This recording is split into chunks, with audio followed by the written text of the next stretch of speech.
I think the way forward for denim is really about transforming, resetting deeply, understanding that consumers, really, we all fall in love with denim as consumers. I think there's a really visceral way in which we connect to denim as a market. And I think that's why we are so privileged to work in this market in which denim is such an important part of what we do.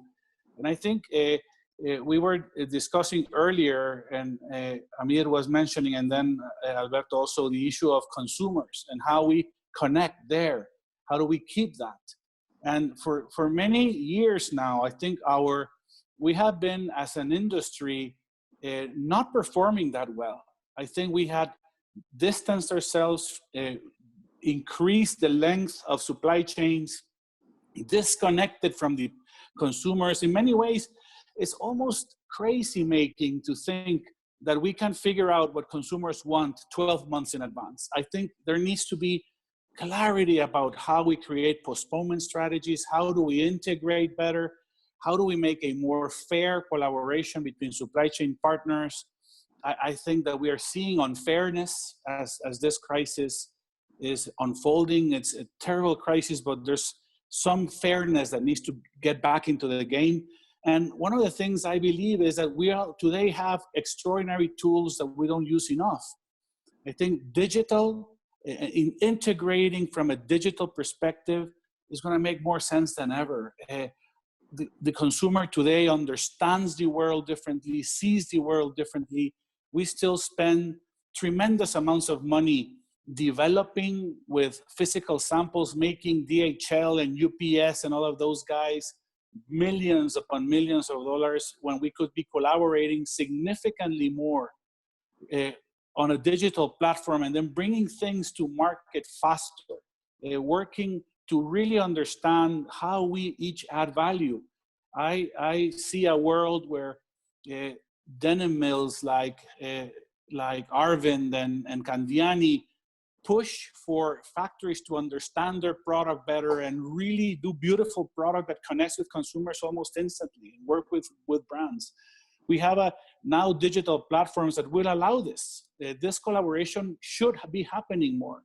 And I think we are in a good moment where we need to think about that. And I completely agree with Stefano's point about less and about reducing the use of chemicals, reducing the use of water, reducing our footprint in this world. And we've talked about sustainability for a while. I think more people are understanding why it's important, but we have to be really clear about what makes a supply chain sustainable. I think there's really great points being made by my friends here. And I just want to very quickly mention that getting the consumer back to play with us, to engage with us is critical. I think now I mentioned the digital world because consumers embrace it, understand it. We can start now customizing everything from our pizza to our tennis shoes. And we still have a few things to do with denim. I think there's been some really clever experiments that have been done at customization, and certainly collaboration, digital collaboration, to me sounds fantastic. We have now the technology to get people who really love denim to participate, to bring in ideas, and I think we need to focus on that ecosystem that becomes really digital, that allows us to work with raw material producers, fantastic fabric, and how do you match fabric with the specific finishing that you want, etc. So I think the digital world is number one. Also, I love the concept of an honest sustainability and traceability that Alberto was sharing. I think greenwashing, guys, needs to stop. We need to reassure consumers that when we say something is sustainable, it is. We have to be careful about hurting the industry with false claims or inaccurate claims. I think we need to be very responsible in the way we pursue sustainability as an industry. And I really believe that we can do it. I really believe we can. We are wholeheartedly believers that this industry, being as smart as it is, as clever as it is, as creative as it is, we can find a way and a path forward. And the last thing I would like to say is that we need to figure out a more financially viable model than having huge inventory plays that are like betting $1 million on a roll of dice. It's too much. It's hurting everybody. It's hurting stores. It's hurting brands. It's hurting factories. It's hurting mills.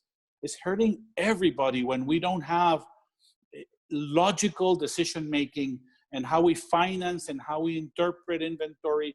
It's crazy to think that we can survive having, like Stefano was saying at the beginning, millions upon millions of garments that are never sold, that are never used, that are just dumped. We have to be more clever.